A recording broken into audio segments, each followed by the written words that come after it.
You are listening to an MLGA Network podcast. All right, let's get this thing started. Hey, Phil? Phil? Where the f*** are you? You know we have a show to record.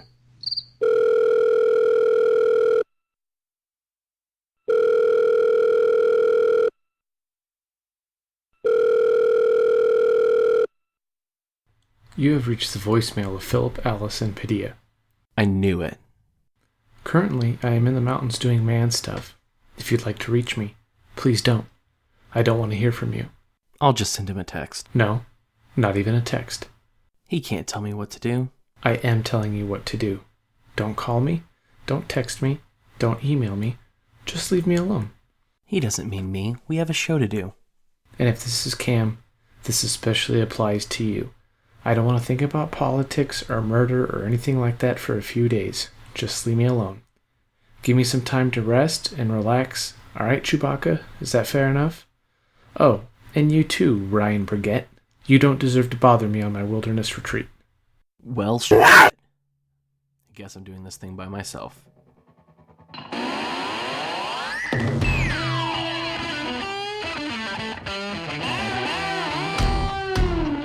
Welcome to Make Liberty Great Again, the best damn Liberty podcast that you've never heard of. Phil and I will be your guides as we peer into the ridiculous reality of our society and our government. Let's get to it. Hello everyone, welcome to another episode of Make Liberty Great Again. All by myself. I'm your host Cam Harless, and with me as always is... well, nope. Just me. It is just me. Well, let's just jump right into it. Can I help? Kim Shang? Holy shit, have I gone back in time?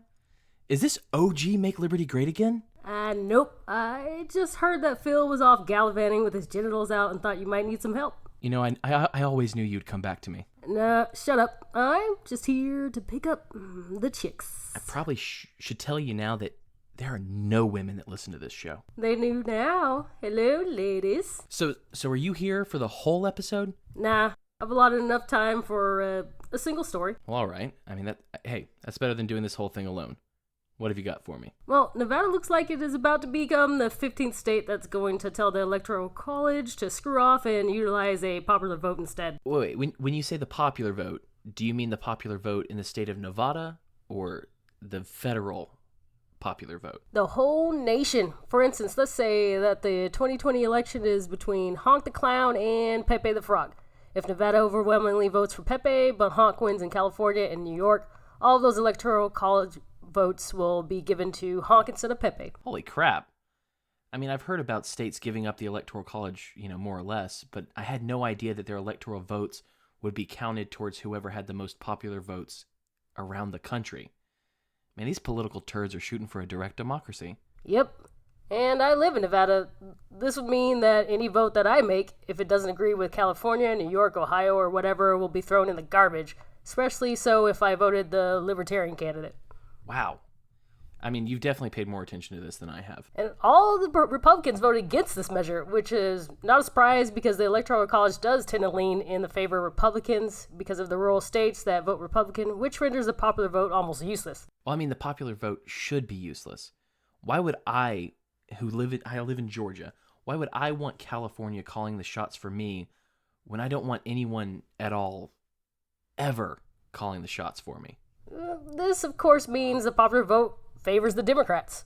Gross. To me, I feel like this idea is masquerading under the guise of we are following the will of the people, but if that were true, we wouldn't be electing electors just to cast the vote for whoever wins the popular vote. Well, yeah, but people are stubborn. They want what they want and want to feel like they have a choice. I mean, even if this really removes the choice from possibly a great majority of the people in Nevada. This is a threat to liberty. The more and more states that adopt giving the vote to the popular vote candidate, the less chance that the will of the people is followed. We wouldn't be voting by the will of the people because much larger states that tend to vote Democrat, like California and New York, will outweigh the smaller rural states. Yeah, like where I live. Exactly. What we know about states like that is that they are highly in favor of restricting our liberty, and they're jumping at the chance to launch us into progress. And I cannot think of anything more liberty encroaching than giving the large bulk of the votes to people who don't understand liberty nor care about it. It's literally an effort to make us more democratic when we don't live in a democracy. I mean, the idea of living in a democracy and my neighbor ruling over me is so antithetical to the way I think. Why would next door Dave, the guy who yells at me for walking past his house, why should he have any say in my life whatsoever? Hey, you know what else? It's also scary because we have a lot of uneducated voters that would be voting purely based on party line and emotion and not so much focus on liberty. It almost guarantees that we'll be hurtling more and more into socialism without being able to easily check the encroaching power. Our real issue is the people be dumb, man. The people do be dumb. I don't think this bill really is for the people, though. I don't think much of what the government does is for the people. I mean, otherwise the cops would be obligated to protect those they serve. And you know that ain't gonna happen. Well, hey, thanks for coming on, Kim. I really appreciate that. You know, I can't wait till we start up your new show. Are we allowed to talk about that yet? No, sorry. Forget I said anything. I'm gonna go to sleep now. All right. I'll talk to you later. All right. Now we need to talk about some kids stuff.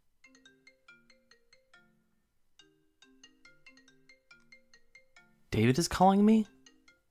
Hello? What's up, f***er? Wait, what the f*** was that? Is that a motherfucking censor? Boy, I tell you what, if you're going to start censoring my shit, you better get your finger ready. Maybe get you some icy hot and some ibuprofen, because that motherfucker's going to hurt by the end of this episode, bro. No, for real, though. I mean, I do like having this free flow shit that I can cuss all I want to, because it's part of my natural vernacular. You know what I'm saying? But I can't use no motherfucking beeper in my damn show. You know why I can't use no motherfucking beeper in my damn show?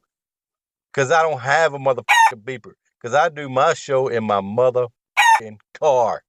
Anyway, I hear your bitch of a boyfriend left for the weekend. He's not my boyfriend. Are you on one of your morning drives? Yeah. Husband, boyfriend, lover, whatever. And no, I'm just here to help you, man. Nope. Not my husband either. Whatever, dude. But all right. I was just about to talk about some gay shit. Well, yeah. Actually, yes. I knew I was right. No. Not that. The state is now using kids shows to push their narrative. Yeah, I heard that Mr. Ratburn from Arthur is a fucking fairy now. I mean, I wasn't going to call him that, but all right. Yes, Mr. Ratburn, the teacher from the PBS show Arthur, apparently came out as gay and had a gay wedding on the most recent episode of Arthur. Recent episode? I mean, I didn't really watch that show because that was a little bit after my time, but that's pretty old. It's still on? Yep. It's been on for 22 seasons now. Yeah, you know what? That surprised me as well. Hey, Cam, how do you milk a aardvark out of 22 years of content? Very carefully. I'd use gloves. Ain't that the damn truth? But let me tell you what I think. Personally, I don't see a problem with having same-sex wedding in a cartoon. I don't see it as indoctrinating kids or turning them gay or none of that stupid shit or pushing an agenda. I see it as being representative of our society. However, I do think it's kind of weird that, you can't turn on any kind of single TV show nowadays without some, gay couple or a gay dude or a gay chick or a trans chick or woman or whatever they want to be called. And it's supposed to be representative of our society, but it's representing a very small percentage of our society on a grand scheme. You know what I'm saying? Does that make any sense to you? That yeah. It's representing a small percentage everywhere you see when they're supposed to be a minority in our society. I don't think anyone's out there claiming that cartoons with gay weddings make kids gay. Well, I mean, at least not anymore. I also don't know if there's anyone big out there claiming that there should never be gay whatever in media anymore either. I mean, making gay wedding cartoons would fall under free speech. Anyone is more than welcome to make any cartoon they want to make. But I mean, in this instance, we aren't talking about Cartoon Network or Adult Swim or whatever other private entity making, gay cartoons. We're talking about government and taxpayer-funded television made for children in order to educate. Arthur's one of those shows that's been teaching morality to kids for a while. I mean, Mr. Rogers did it before them, and I'm sure Daniel Tiger does it too. I mean, for decades, PBS programming was seen as more or less a safe channel where kids could learn some basic moral lessons, that were more or less universal. When it comes to moral lessons created for the public by the government, I mean, whose morality should be taught when the lessons are paid for using taxpayer dollars? I don't think that'll affect children the way that some people say it will. But some kids, if they're small enough, won't even notice the whole message. And if a kid is old enough to see the question why, two dudes are bumping uglies or two chicks are bumping uglies, then I think it's time for parents to have a talk with their kid. I think that's kind of the other side's point. Not that it'll make kids gay, but that if at a young enough age, these things are put into almost every cartoon, including on PBS, that the normalcy of it won't even necessitate a question from the child. It'll be regarded as normal television and normal life, and the question won't be asked. If there was a dreaded gay agenda, it was to see the normalization of homosexuality and same-sex relationships. They wanted to be seen as normal and not as the other. That's more than understandable. It's not really even that big of a talk you have to have. Pretty much it just boils down to two people love each other and they get married. Yeah, but not every person functions under the same understanding, assumptions, or moral foundation that you or me or even Phil do. For me or for anyone else, it may not be that simple of a conversation. If everyone was in the same moral sphere and held to the same convictions, we wouldn't have Liberty podcasts. We'd have liberty. In the oh so wise words of one of my most favorite spiritual healers out there, that's true. So what we're seeing here again is the state picking winners and losers. It's decided on the moral stance for all of the United States and is using children's programming as a vehicle to share that morality. You might think that it has no effect or that it might even have a positive effect, but that doesn't make the state choosing sides a good thing. If the state's teaching, there's always an agenda. There's always an angle. They pretty regularly undermine parents. Do we really want them to be the arbiter of these things? Well, it's like I say, if you don't want your kids being taught or indoctrinated by the damn government, don't let them watch TV that's made by the motherfucking government. Parents are the ones responsible for what their kids watch on TV. I agree. Those decisions are up to the parents. But that doesn't mean that we have to be happy that we're paying for these moral lessons to be produced. I'm not for having money stolen to be used to make any media anyway. Oh, that's definitely something that you and I can agree on. Motherfucking taxes. Parents also need to be the ones to answer the tough questions when their kids see something that they don't understand. I guess I really don't understand the big problem with it all because I have friends and family that are gay and my kids grew up around them and they never even really noticed it or asked any questions about it. And for some, that's exactly their issue with this. No questions means no discussion on a moral issue that many disagree on. Well, Alabama said, no. They sure did. They saw that episode coming and knew that it wouldn't play well in the state. I'm not sure how many people are up in arms about that, but I'm sure there are some. I can understand the argument from some parents that they want their kids to be exposed to that, and I also understand the parents that want to be able to have their education spaces free of government moral dictates. See, that's something I've noticed is that when I was a kid, I watched a lot of PBS. I grew up on PBS, especially during the summer times when, my parents were at work. I watched a lot of TV. But when I watched PBS and of course Nickelodeon, my shows were like Reading Rainbow and 3-2-1 Contact and, Hey Dude and, Mr. Wizard. And as far as I'm concerned, Mr. Wizard could kick Bill Nye's ass any motherfucking day. But it really wasn't that, didn't push this all inclusive agenda thing unless you want to count that sometimes they had a black kid on the show. Other than that, I didn't see no kind of anything that could be controversial, but it does seem that nowadays they're really, really trying to push some kind of, either trying to make things morally understandable or morally acceptable or something like that, and I don't really understand it. So I guess the big question about it is, do we really need PBS anymore? No. It should be gotten rid of. And parents should be deciding on what they want to share with their children and the media that they think is appropriate for their children.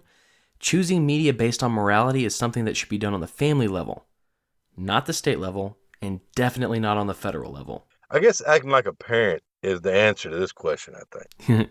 Yep. Thanks for helping out, David. F you. I'm David, and I deserve to be here. More than a Ryan. Because, well, him. No, but for real, man, thanks for having me on your show, and I'm more than happy to help out anytime you need some help, especially whenever that loser Phil decides he wants to freaking bail out on your ass. So, yeah, I'll be more than happy to step in, It ain't that hard doing Phil's job after all. He's just talking and shit. Love you, Fuzzy Bear. Aw. And that ain't no bullcorn. Peace out, f***er. Well, that was rude. Isn't that like your whole show? Being rude? Yeah. Sort of. I consider it more to be mean-spirited and insulting, rather than just rude. Well, Maddie and I are nice on voluntary vixens, or well, at least I pretend to be. So I want to let loose a little and be a little mean-spirited and insulting. What have you got for me, Jesse? Well, what do most Americans and Kim Jong-un have in common? Bad haircuts? Yes, but they also agree that Joe Biden is an imbecile. Correct. He is an absolute dunce. He was called a fool of low IQ and an imbecile lacking human qualities by Pyongyang's state-controlled Korean Central News Agency on Tuesday. The Democratic People's News Agency of Best Korea. Yes, apparently this came in response to Biden's criticism of Trump's foreign policy, saying that the president is embracing dictators like Russian President Vladimir Putin and Kim Jong-un. That doesn't surprise me. I mean, say what you will about Trump and some of the dumb things that he says and does, but I'll always applaud him for this use of diplomacy. Even though his use of diplomacy with two of the most dangerous men in the world is unorthodox, he is trying to find some peace between them and the U.S. If you factor in the closer we get and the less threatening we are, the more likely it is for Western culture to seep into the North Korean peninsula and lead the people to the conclusion that they've been both brainwashed and mistreated. And you know what happens when people figure that out.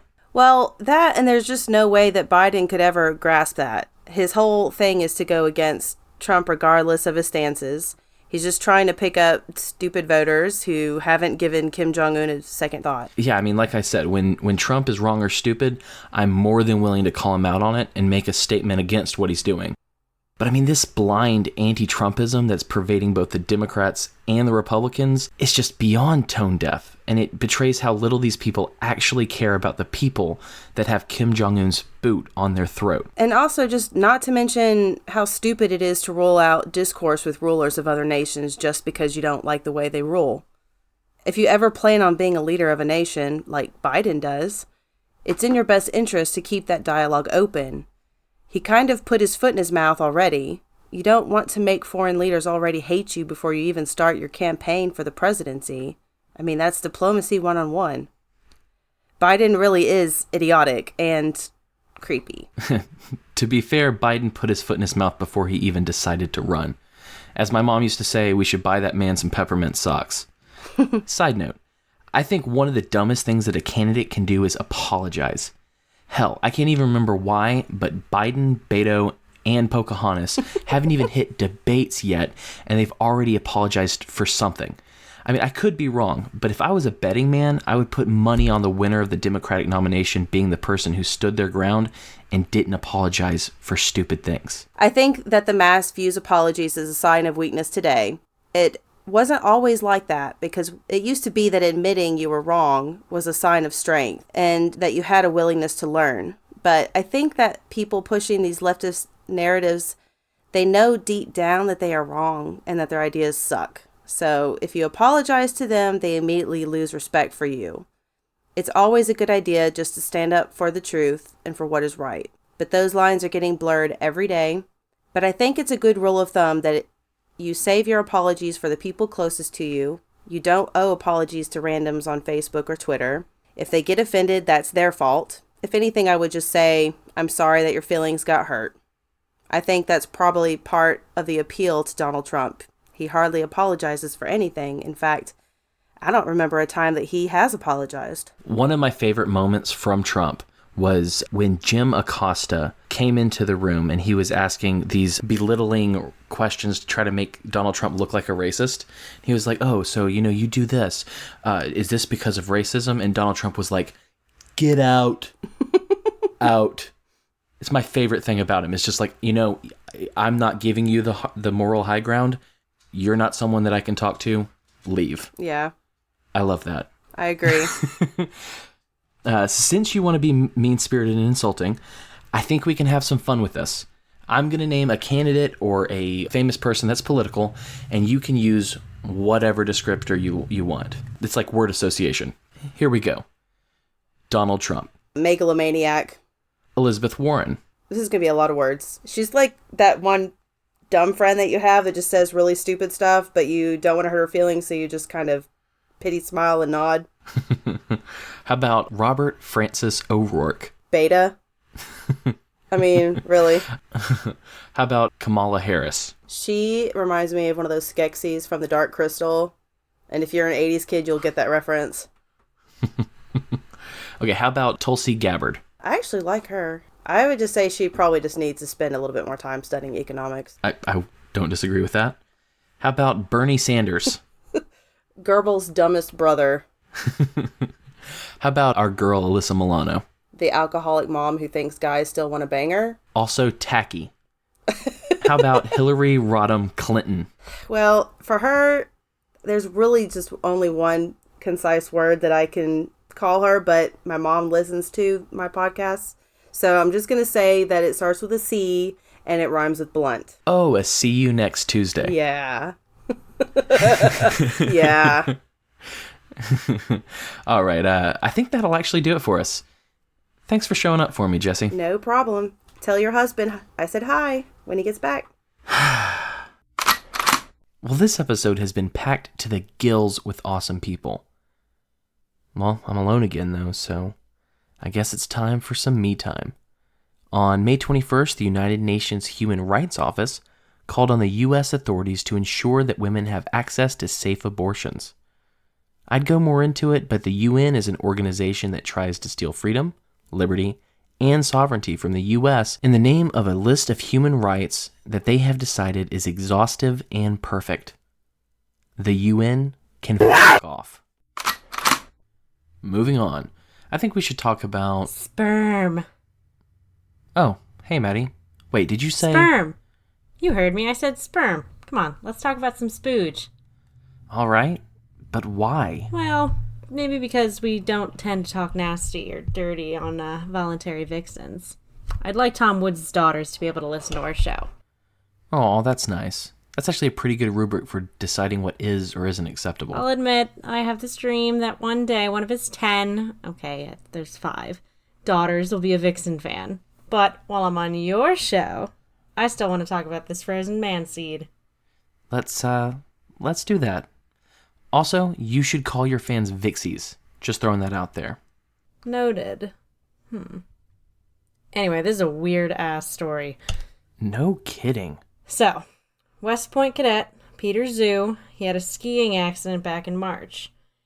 He was brain dead for a while, and his parents filed a petition asking to retrieve and freeze their son's sperm for possible use. What?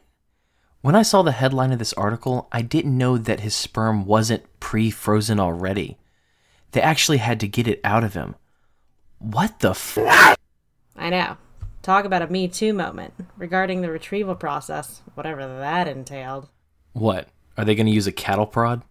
Too much? Too soon? I don't know. Well, anyway, this kid, he looks like a kid, but he's 21, so he's legally a grown adult. It isn't like his parents have as much say in his life or body as they would if he was 18 or under. The reporting doesn't indicate the presence of a wife or any mention of him and having a girlfriend with whom he was trying to create a family. They just have the impression that he was desiring to at some point. It's honestly kind of weird and totally, totally sad that the parents are doing this and almost using their son and his sperm to fill a tragic chasm that has come up in their life due to the death of their son. Right. I definitely understand wanting to have grandchildren and having a massive hole thrown into your future plans. Ah, God, but this seems like a sci-fi movie that I wouldn't sit through. So they said he was dead, and they also said that he was in a vegetative state. Which is it? Are they keeping his body alive until they can remove his sperm, or is he actually dead now? Did they preemptively pull the sperm and then have the legal battle? I have tons of questions. I do too. If you aren't hurting people or taking their stuff, I'm not one to judge or to voice objections. But in the article, there is some talk about what the implications of this case are and where this might go in the future. This might be used in future cases where payouts and pensions come in. And you know how I feel about those. That is stealing from the public and the taxpayer, and I'm not for that. If this was something that he had discussed and planned for in writing for the future with his future wife, that would be one thing. But since he doesn't have a wife or even a girlfriend, it seems, it is a little bit different. Right. How does self-ownership work when you're dead or brain dead? Do his parents own him since he's brain dead? Does the state own him because he was an organ donor? There are a lot of issues around this that I find particularly unsavory. How would one even know that it was possible for someone to nab your sperm upon your death? How would anyone plan for that? I guess that's something you have to put in your will now? Please leave my sperm and eggs in my carcass? Okay, thanks. This is beyond strange to me. I guess my conclusion would be that you should be absolutely barred from using any part of anyone's body upon their death. I mean, outside of burials and funerals. I mean, unless there's some agreement beforehand. You mean, you want it to be voluntary? I like voluntary. I know. Hey, Maddie. Thanks for showing up in this time of need. Oh, you're welcome. You know, I'm never gonna give you up. I'm never gonna let you down. Maddie, you can stop singing. Please. Never gonna turn around and desert you, Cam!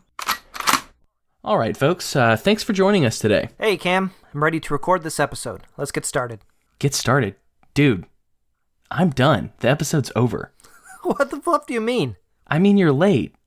I know we talked about you coming on, but I've already finished. Yeah, but there was something I wanted to talk about. Well, I'm tired now. It's past midnight here. I don't know if I can do it anymore. Hey, I'm Ryan Burgett, and Wait, why is that my tagline? That was just supposed to be a throwaway line. Easy, killer. I'm Ryan Burgett, and I'm here for you? That's better. All right. What is it that you want to talk about? I don't know. You went and distracted me. I guess we can talk about Phil. Or we could talk about the U.S. government threatening Syria over alleged chemical weapons use again. Dude, that's old news. I mean, yeah, at that point I didn't know you. But, I was around in 2013 when Bashar al-Assad was accused by John Kerry of using chemical weapons outside of Damascus. Ron Paul and others called it a false flag, and the consensus later came that the attack was in fact carried out by the so-called rebels in an attempt to frame the Syrian government and draw the U.S. further into the conflict.